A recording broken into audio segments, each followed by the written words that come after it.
Makibalita naman tayo ngayon kaugnay sa bagyong Romina. Makakapayam natin live si Miss Lori de la Cruz, weather specialist mula sa Pag-asa. Magandang umaga po, Miss Lori. Magandang umaga din, Sir Andrew, at sa mga kababayan natin.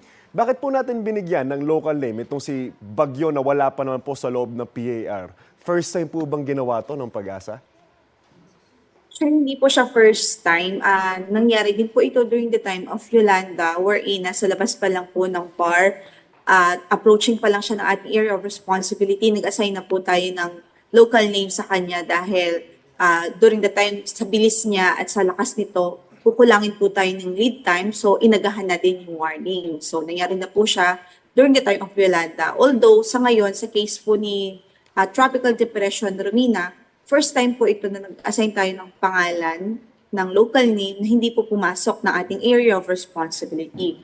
Pero ang rason po kung bakit nagbigay tayo ng local name ay dahil nagkaroon po tayo ng signal. Nag-issue tayo ng signal number 1 doon sa Calayan Islands at sa southern portion ng Palau. Tama po ba na itong si Bagyong Romina galing po sa low pressure area na pinanggalingan naman noon nito ni Bagyong Kerubin?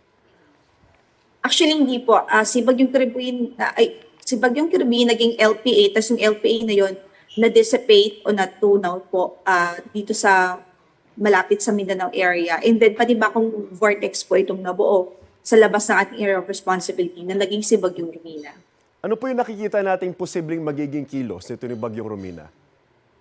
Sa ngayon, actually, papalayo na siya. Nag-issue na po tayo ng final bulletin as of 5 a.m. So, ibig sabihin po nito, wala na po itong direktang epekto sa atin. In terms of yung wind o yung hangin, ang nakikita na lang nating epekto nito, yung trough nito ay nagkukos ng mga pagulan sa Palawan Province.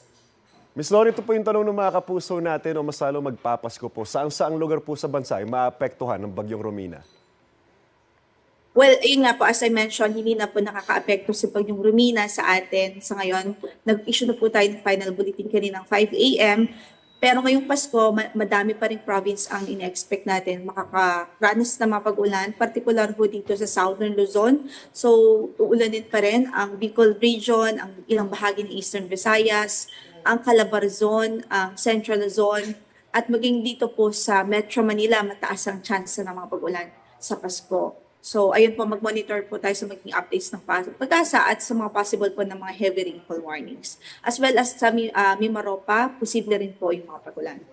Miss Lori, after po nito ni Romina, may nakita po ba tayong susunod pa, napapasok pa dito sa PAR? So far sa ngayon sa ating projection, mababa naman na po yung chance na may mga buong bagyo. But then, ang ating advice pa rin, mag-monitor pa rin po tayo sa updates in case man may mga significant changes. Maraming salamat, magandang umaga po, Miss Lori de la Cruz, weather specialist mula sa Pag-asa. Kapuso, huwag magpapahuli sa latest news and updates. Mag-iuna ka sa balita at mag-subscribe sa YouTube channel ng GMA Integrated News.